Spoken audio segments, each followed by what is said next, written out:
ভারতে রপ্তানি মূল্য কমার খবরে রাজধানীতে পেঁয়াজের পাইকারি বাজার নিম্নমুখী, নতুন করে আমদানি হলে আরও কমবে দাম। বিচারপতিদের অভিশংসন ক্ষমতা সংসদের হাতে দেওয়ার উদ্যোগের প্রতিবাদে কাল সারা দেশে এবং বুধবার রাজধানীতে ২০ দলীয় জোটের বিক্ষোভ। মাদকদ্রব্য এমনকি অস্ত্র পাচারের ক্ষেত্রেও বাংলাদেশ জন্য নিরাপদ ট্রানজিট অভিমত বিশ্লেষকদের। স্বর্ণ চোরাচালানে এখন ব্যবহার হচ্ছে রেলপথ। এবং ইংরেজি মাধ্যম স্কুলগুলোতে বাড়তি ফি আদায়ের অভিযোগ দীর্ঘদিনের। স্বেচ্ছাচারিতা বন্ধে বারবার নিয়মের আওতায় আনার কথা বলা হলেও বাস্তবতা ভিন্ন।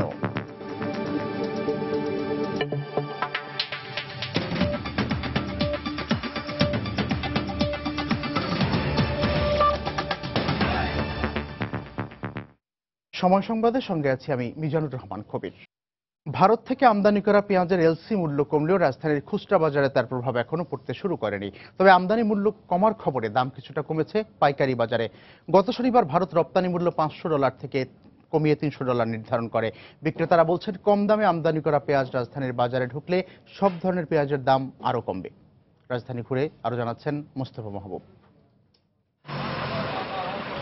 ভারত থেকে আমদানি মূল্য বেড়ে যাওয়ায় গত কয়েক মাস ধরেই কিছুটা চড়া দেশের পেঁয়াজ বাজার। রাজধানীর খুচরা বাজারে মানভেদে প্রতি কেজি দেশি পেঁয়াজ বিক্রি হচ্ছে 42 থেকে 44 টাকায়, আর ভারতীয় পেঁয়াজ পাওয়া যাচ্ছে 38 থেকে 42 টাকা প্রতি কেজি। দেশিটা আছে 42 টাকা আর ইন্ডিয়ানটা আছে 40 টাকা। ইন্ডিয়ান ইম্পোর্ট করতে করতে তো অনেক সময় লাগে। শনিবার ভারত সরকার পেঁয়াজের রপ্তানি মূল্য কমালে তার কিছুটা প্রভাব পড়েছে রাজধানীর মোহাম্মদপুর কৃষি মার্কেটের পাইকারি আড়তগুলোতে। ইন্ডিয়ান যে পিসটা গতকাল বিক্রি করছি 35 টাকা, 32 টাকা থেকে 35 টাকা, সেটা আজকে বিক্রি করতে হচ্ছে 28 থেকে 32 টাকা। এটা হলো পচনশীল মাল, মাল বেশি আসবে, দাম কমে যাবে। তবে দামের কোনো হেরফের দেখা যায়নি কারওয়ান বাজারে। বিক্রেতারা বলছেন, কম দামে আমদানি করা পেঁয়াজ বাজারে ঢুকলে দাম কিছুটা কমবে। ওদিক থেকে কম দামে নিয়ে আসবে, অতএব এই জায়গা আপনি কম দামে সেল দিবি। শুনছি যে $300 হচ্ছে, আগে আসলে $500, তার মানে $200 কমছে। বাজারে ওই পেঁয়াজটা আসেনি, যদি আসে বাজারে 24 থেকে 25 টাকা হতে পারে। 1350 টাকা এমন কিনা, আর কেজিতে 3 টাকা খরচ, তাহলে আমাদের 1 টাকা লাভে আমরা বেচতেছি। আমদানি পেঁয়াজের দাম কমলেও মজুদ সীমিত থাকায় দেশি পেঁয়াজের দাম খুব বেশি কমবে না বলেও মনে করছেন বিক্রেতারা। মোস্তফা মাহবুব, সময় সংবাদ, ঢাকা। এবার চোরাচালান নিয়ে সময়ের বিশেষ রিপোর্ট। স্বর্ণ চোরাচালানের অভ্যন্তরীণ নিরাপদ রুট হিসেবে এবার রেলপথকে বেছে নিয়েছে চোরাকারবারীরা, যার প্রমাণ মেলে ট্রেন থেকে স্বর্ণ উদ্ধারের সাম্প্রতিক কয়েকটি ঘটনায়। নিরাপত্তা বিশ্লেষকরা বলছেন, স্বর্ণ, মাদকদ্রব্য এমনকি অস্ত্র পাচারের নিরাপদ ট্রানজিট হিসেবে বাংলাদেশকে ব্যবহার করছে আন্তর্জাতিক চোরাকারবারীরা। রিপোর্ট সজল দাসের। গত 22 আগস্ট কমলাপুর রেলওয়ে স্টেশন থেকে 40টি স্বর্ণের বারসহ চোরাকারবারি চক্রের এক সদস্যকে আটক করে রেলওয়ে পুলিশ। মাত্র 2 মাসের ব্যবধানে দেশের বিভিন্ন স্টেশন থেকে এরকম আরো 4টি স্বর্ণের চালান জব্দ করা হয়, যেখানে বিপুল পরিমাণ স্বর্ণ সহ আটক করা হয় চোরাকারবারি চক্রের 5 সদস্যকে। কাস্টমের চোখ ফাঁকি দিয়ে অথবা সমুদ্র পথে এই স্বর্ণটা চট্টগ্রামে আসার পরে তারা এটা ট্রেন পথে, বাই পথে তারা ঢাকাতে নিয়ে আসে বা দেশের বিভিন্ন স্থান দিয়ে পার্শ্ববর্তী কান্ট্রিতে পাচারের উদ্দেশ্যে এটা নিয়ে যায়। নিরাপত্তা বিশ্লেষকরা বলছেন, বাংলাদেশকে ট্রানজিট হিসেবে ব্যবহার করে স্বর্ণ, মাদকদ্রব্য এমনকি অস্ত্রও পাচার করছে আন্তর্জাতিক চোরাকারবারীরা। আমাদের দেশ একটা স্মাগলিং এর ইন্টারন্যাশনাল স্মাগলিং রুট হয়ে গেছে।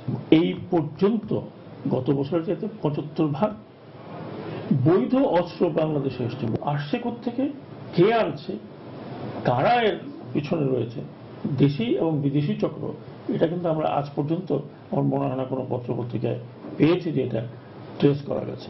এদিকে আইন শৃঙ্খলা বাহিনীর সদস্যরা বলছেন, চোরাকারবারীদের রুখতে তৎপর রয়েছেন তারা। কেউ এক্ষেত্রে হয়তো ক্রেতা থাকেন, কেউ বিক্রেতা থাকেন বড় পর্যায়ের, এরকম। তো এক্ষেত্রে আমরা কিছু কিছু গ্রুপকে ইতিমধ্যেই শনাক্ত করতে সক্ষম হয়েছি এবং আমাদের মূলত এক্ষেত্রে অভিযান অব্যাহত আছে। গোয়েন্দা নজরদারি বাড়ানোর পাশাপাশি জিআরপি পুলিশের সক্ষমতা বাড়িয়ে রেলপথে চোরাকারবারীদের নিয়ন্ত্রণের পরামর্শ বিশ্লেষকদের। ট্রেনকে ব্যবহার করে চোরাকারবারী এটা নতুন কিছু নয়, কিন্তু ট্রেনকে ব্যবহার করে স্বর্ণ চোরাচালান এটা আমাদের কাছে এক নতুন অভিজ্ঞতা, সম্প্রতি যার মাত্রা বেড়ে গেছে কয়েক গুণ। আইন শৃঙ্খলা বাহিনীর সদস্যরা বলছেন, বাংলাদেশকে ট্রানজিট হিসেবে ব্যবহার করে পার্শ্ববর্তী বিভিন্ন দেশে স্বর্ণ চোরাচালান হচ্ছে, আর দেশের অভ্যন্তরে যার নিরাপদ রুট হিসেবে ব্যবহৃত হচ্ছে এই ট্রেন লাইন। সজল দাস, সময় সংবাদ, ঢাকা। সময় সংবাদে আরো থাকছে। তৃতীয় শেষ ওয়ানডেতে আজ ওয়েস্ট ইন্ডিজের মুখোমুখি হচ্ছে বাংলাদেশ। হোয়াইট ওয়াশের লজ্জা থেকে বাঁচতে মরিয়া টাইগাররা।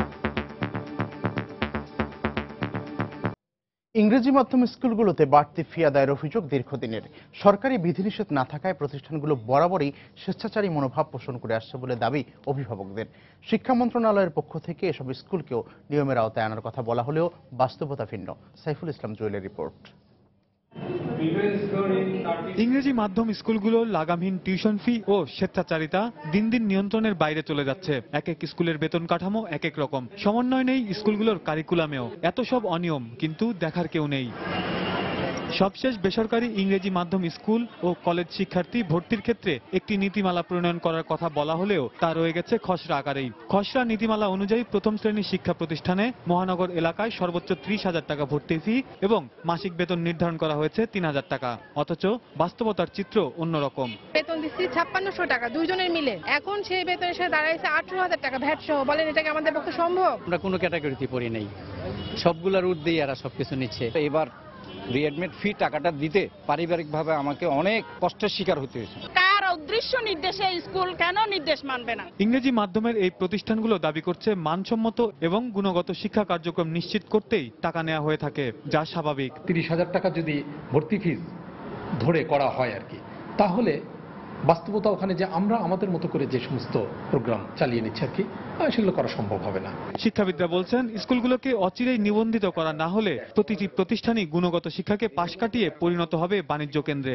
বেতনের বাইরেও অনেক অদৃশ্য সূত্র থেকে এই স্কুলগুলি অর্থ আদায় করে। স্কুলগুলি যেন বাণিজ্যের কোনো জায়গা না হয়। যদি পুরোপুরি বাণিজ্যের বিষয় হয়ে যায় তাহলে কিন্তু সেখানে অর্থহীন হয়ে যায় শিক্ষা ব্যবস্থাটা। ইংরেজি মাধ্যম স্কুলগুলোতে বাড়তি টাকা নেয়ার বিষয়ে সমঝোতা করেই বিধিনিষেধের আওতায় আনা হবে বলে জানান শিক্ষামন্ত্রী। এইসব স্কুলগুলোকে নিয়ে বৈঠক করেছি, তাকে বলেছি এক নীতিমালা অনুসরণ করে চলতে হবে এবং সেখানে অর্থের যে পরিমাণ বেশি নেই সেটা একটা সীমা ঠিক করে দিতে হবে। আমার বললেই কালকে চাপাইতে পারবো এমনও হবে না, এবং তাদেরকে বুঝে শুনেই নিয়ে আসতে হবে না। তবে ইংরেজি মাধ্যম স্কুল বিষয়ে কতদিন নাগাদ নীতিমালা প্রণয়ন হতে পারে এ ব্যাপারে কিছুই বলেননি শিক্ষামন্ত্রী। সাইফুল ইসলাম জুয়েল, সময় সংবাদ, ঢাকা। বিদ্যুৎ ও জ্বালানির দ্রুত সরবরাহ বৃদ্ধি বিশেষ বিধান সংশোধন আইন 2014 এর অনুমোদন দিয়েছে মন্ত্রিসভা। প্রধানমন্ত্রী শেখ হাসিনার সভাপতিত্বে সচিবালয়ে মন্ত্রিসভার নিয়মিত বৈঠকে অনুমোদন দেয়া হয়। সকাল 10:30টায় শুরু হয় এই বৈঠকে শিল্পমন্ত্রী আমির হোসেন আমু, বাণিজ্যমন্ত্রী তোফায়েল আহমেদ, কৃষিমন্ত্রী মতিয়া চৌধুরী সহ মন্ত্রিসভার বেশিরভাগ সদস্যই যোগ দেন। বৈঠকে গুরুত্বপূর্ণ বেশ কিছু সিদ্ধান্ত হয়। সভা শেষে মন্ত্রিপরিষদ সচিব মোশাররফ হোসেন ভূঁইয়া সাংবাদিকদের ব্রিফিং করেন। বিচারপতিদের অভিশংসন ক্ষমতা সংসদের হাতে দেওয়ার উদ্যোগের প্রতিবাদে আগামীকাল ঢাকা বাদে সারা দেশে বিক্ষোভ ও প্রতিবাদ মিছিল ডেকেছে 20 দলীয় জোট। সকালে রাজধানীর নয়াপল্টনে বিএনপির কেন্দ্রীয় কার্যালয়ে সংবাদ সম্মেলনে একথা জানান দলের যুগ্ম মহাসচিব রুহুল কবির রিজভী। এছাড়া আগামী 27 আগস্ট ঢাকার 15টি স্থানে বিক্ষোভ কর্মসূচির ঘোষণা দিয়েছে দলটি। সংসদে বিচারপতিদের অভিশংসনের ক্ষমতার মতো গণবিরোধী আইন প্রণয়নের উদ্যোগের প্রতিবাদে আগামীকাল মঙ্গলবার বিএনপির নেতৃত্বাধীন 20 দলীয় জোটের ডাকে ঢাকা মহানগরী ব্যতী রেখে সারা দেশে জেলা ও মহানগরে প্রতিবাদ মিছিল ও সমাবেশ অনুষ্ঠিত হবে। ওই একই দাবিতে আগামী 27 আগস্ট বুধবার 20 দলীয় জোটের উদ্যোগে ঢাকা মহানগরীতে 15টি স্থানে প্রতিবাদ মিছিল ও সমাবেশ অনুষ্ঠিত হবে। বিএনপি নেতা রুহুল কবির রিজভী, আমানুল্লাহ আমান, জয়নুল আবদিন ফারুক সহ 148 নেতাকর্মীর বিরুদ্ধে গাড়ি ভাঙচুর ও বিশৃঙ্খলা সৃষ্টির অভিযোগে দ্রুত বিচার আইনে দায়ের করা মামলার চার্জ গঠনের শুনানি চলছে। সকালে বিএনপি নেতারা আদালতে উপস্থিত হলে আসামিদের উপস্থিতিতে ঢাকা মহানগর হাকিম তারেক মঈনুল ইসলামের আদালতে এই চার্জ গঠনের শুনানি শুরু হয়। গত বছর মার্চে বিএনপি সমাবেশ চলাকালে বিশৃঙ্খলা ও নাশকতার অভিযোগে পুলিশ বাদী হয়ে রাজধানীর পল্টন থানায় বিএনপির নেতাদের বিরুদ্ধে মামলা দায়ের করে। ক্ষমতার লোভে বর্তমান প্রধানমন্ত্রী তার বাবার হত্যার পরিকল্পনাকারীদের সরকারে স্থান দিয়েছেন বলে অভিযোগ করেছেন বিএনপির senior vice chairman Tarique Rahman. রোববার লন্ডনের কুইন মেরি ইউনিভার্সিটি আয়োজিত এক সেমিনারে তিনি কথা বলেন। এ সময় তিনি বলেন, নিজেদের অপকর্ম আড়াল করতে এখন জিয়া পরিবারকে হেয় করে বক্তব্য দিচ্ছেন প্রধানমন্ত্রী। সেমিনারে তারেক রহমান 21 আগস্ট গ্রেনেড হামলার সঙ্গে তিনি জড়িত নন উল্লেখ করে বলেন, ওই ঘটনার ব্যাপারে শেখ হাসিনা আগে থেকেই জানতেন। সেমিনারে 2 পর্বে দেয়া বক্তব্যের দ্বিতীয় পর্বে তারেক রহমান বাংলাদেশ নিয়ে তার নিজস্ব পরিকল্পনা তুলে ধরেন।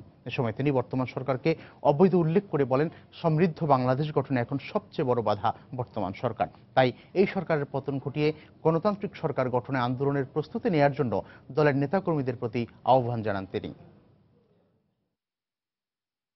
আজকে পরিষ্কার হয়ে যাচ্ছে যে শেখ হাসিনা শুধুমাত্র নিজের ক্ষমতা ধরে রাখার জন্য, নিজের লোভের কারণে, ক্ষমতার মোহের কারণে তার পিতার হত্যাকারী এবং তার পিতার হত্যার যারা প্লট তৈরি করেছিল সেই সব ব্যক্তিদের সাথেও সখ্যতা করতে পিছু পা হয় না। এবার বন্যা পরিস্থিতির খবর। সুনামগঞ্জে সার্বিক বন্যা পরিস্থিতির অবনতি হয়েছে। টানা বৃষ্টিতে কিছু কিছু এলাকা নতুন করে প্লাবিত হয়েছে। গতকাল থেকে সুরমা নদীর পানি বিপদসীমার প্রায় 72 সেন্টিমিটার উপর দিয়ে প্রবাহিত হচ্ছে। এদিকে সিরাজগঞ্জে বন্যা পরিস্থিতি আজও অপরিবর্তিত রয়েছে। সকাল থেকে প্রবল বৃষ্টির কারণে সুনামগঞ্জের সুরমা নদীর পানি বিপদসীমার প্রায় 87 সেন্টিমিটার উপর দিয়ে প্রবাহিত হচ্ছে। এতে নৌযান চলাচল মারাত্মকভাবে ব্যাহত হচ্ছে। বিভিন্ন স্থানে পানিবন্দী মানুষের দুর্ভোগ আরও বেড়ে গেছে। আমনের বীজতলা সহ সবজি ক্ষেত ক্ষতিগ্রস্ত হয়েছে। এছাড়া হাওর বেষ্টিত বিশ্বম্ভরপুর, তাহিরপুর ও দোয়ারাবাজার উপজেলার নিম্নাঞ্চল নতুন করে প্লাবিত হওয়ার খবর পাওয়া গেছে। এদিকে সিরাজগঞ্জে গত 24 ঘন্টায় পানির অবস্থানের কোনো পরিবর্তন না হওয়ায় যমুনা নদীর পানি বিপদসীমার 12 সেন্টিমিটার উপর দিয়ে প্রবাহিত হচ্ছে। তবে এখনো কাজীপুর, বেলকুচি ও শাহজাদপুর সহ 33টি ইউনিয়নের মানুষ পানিবন্দী অবস্থায় দিন কাটাচ্ছেন।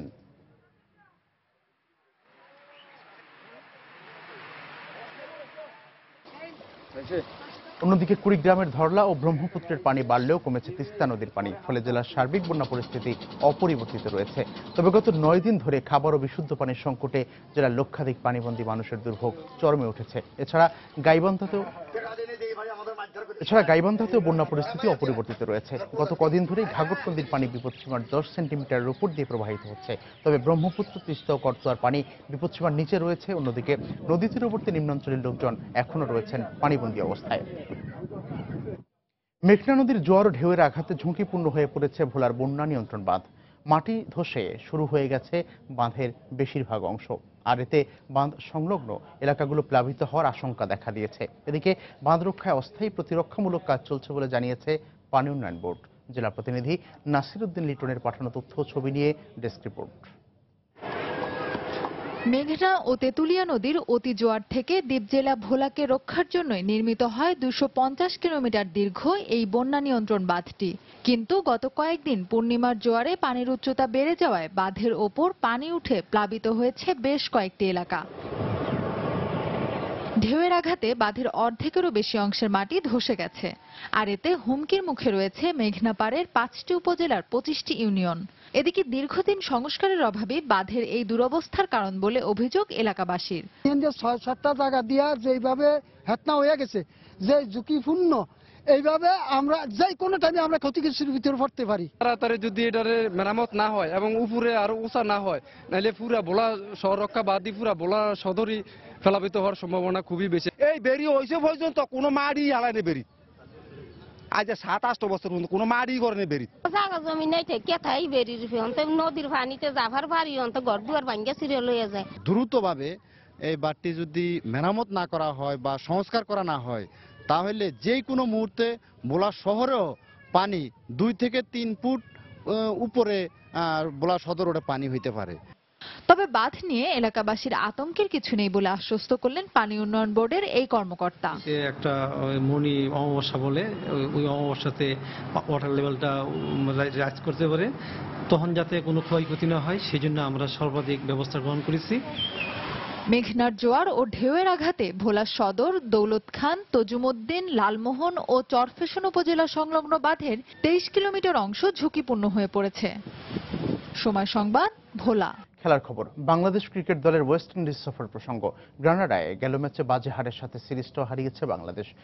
মাঠের বাইরেতেই চাপে আছে টাইগাররা। এবার সিরিজের শেষ ম্যাচে ঘুরে দাঁড়াতে না পারলে হোয়াইট ওয়াশে লজ্জা পেতে হবে মুশফিকদের। এমন অবস্থায় জয়ের ধারায় ফিরতে মরিয়া বাংলাদেশ। অন্যদিকে জয়ের ধারা ধরে রেখে 3-0 সিরিজ জিততে চায় স্বাগতিকরা। সেন্ট কিটসে বাংলাদেশ সময় আজ রাত 12:30টায় শুরু হবে দু দলের এই শেষ ওয়ানডেটি।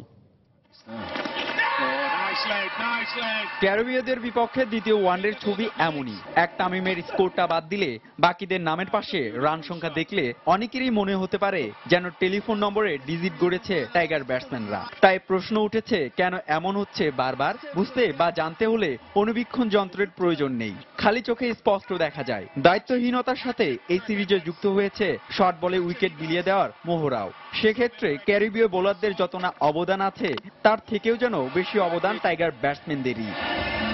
জুনে ভারতের বিপক্ষে 58 রানে অল আউটের লজ্জার 2 ম্যাচ পরে 70 রানে অল আউট হওয়ার ঘটনা কঠোর সমালোচনার কাঠগড়ায় এখন পুরো বাংলাদেশ ক্রিকেট দল। সাথে আছে ক্রিকেট ইতিহাসে সর্বনিম্ন 100 রানের নিচে সবচেয়ে বেশি 15 বার অল আউট হওয়ার লজ্জার রেকর্ডের প্রাপ্তিও। 4 জন ওপেনার রেখে একাদশ নির্বাচনে ভঙ্গুর মিডল অর্ডার আর মাঠে অধিনায়ক মুশফিকের নেতৃত্বের দক্ষতা, এসব এখন শুধুই প্রশ্ন। মাঠ ও মাঠের বাইরে তাই হিমালয় সমান চাপ নিয়ে হোয়াইট ওয়াশের মুখে এখন টাইগাররা। এই লজ্জা ঠেকাতেই হয়তো শেষ ম্যাচে আসছে 2টি পরিবর্তন। ইমরুল ও শামসুরের জায়গায় মুমিনুল ও মিথুন আলীকে খেলানো হতে পারে এই ম্যাচে, কিন্তু তারপরেও কি পরিবর্তন আসবে ম্যাচের ফলাফলে তা হয়তো ক্রিকেট জ্যোতিষী ভালো জানেন। কিন্তু স্বাগতিকরা কোনো জ্যোতিষবিদ্যায় নির্ভর নয়, তারা নিজেদের স্বাভাবিক খেলাটা খেলেই টাইগারদের সব পরিকল্পনা করে দিচ্ছে অস্বাভাবিক। কারণ ক্যারিবীয়রাও যে ফুঁসছে প্রতিশোধের নেশায়। 2009-এ নিজেদের মাটিতে বাংলাদেশের কাছে হোয়াইট ওয়াশের লজ্জা আর 2012-তে টাইগারদের কাছে ওয়ানডে সিরিজ হারানোর জ্বালাটা এবার মুশফিকদের হোয়াইট ওয়াশ করেই মেটাতে চায় গেল পোলার্ডরা। এর আগে দু দলের 27 বারের সাক্ষাতে বাংলাদেশের 7 জয়ের বিপরীতে ওয়েস্ট ইন্ডিজ জিতেছে 18টি ম্যাচে। হুমায়ুন কবির রোজ, সময় সংবাদ। এ পর্যায়ে শীর্ষ সংবাদ জানিয়ে দিচ্ছি আরেকবার। ভারতের রপ্তানি মূল্য কমার খবরে রাজধানীতে পেঁয়াজের পাইকারি বাজার নিম্নমুখী, নতুন করে আমদানি হলে আরো কমবে দাম। বিচারপতিদের অভিশংসন ক্ষমতা সংসদের হাতে দেওয়ার উদ্যোগের প্রতিবাদে কাল সারা দেশে এবং বুধবার রাজধানীতে 20 দলীয় জোটের বিক্ষোভ। মাদকদ্রব্য এমনকি অস্ত্র পাচারের ক্ষেত্রে বাংলাদেশ যেন নিরাপদ ট্রানজিট। অভিমত বিশ্লেষকদের। স্বর্ণ চোরাচালানে এখন ব্যবহার হচ্ছে রেলপথ। এবং ইংরেজি মাধ্যম স্কুলগুলোতে বাড়তি ফি আদায়ের অভিযোগ দীর্ঘদিনের। স্বেচ্ছাচারিতা বন্ধে বারবার নিয়মের আওতায় আনার কথা বলা হলেও বাস্তবতা ভিন্ন। এ ছিল এখনকার মতো। যে কোনো খবর পেতে ভিজিট করুন সময়নিউজ.tv। যে কোনো রবি ও সিটি সেল নম্বর থেকে সময় সংবাদের খবর, অনুষ্ঠান সূচি জানতে এবং যে কোনো তথ্য সময় সংবাদকে জানাতে ডায়াল করুন 1642 নম্বরে। এছাড়া এইমাত্র পাওয়া খবর আপনার মোবাইলে পেতে চাইলেও SMS করুন *BN লিখে পাঠিয়ে দিন 1642 নম্বরে। সঙ্গে থাকুন সময়ের।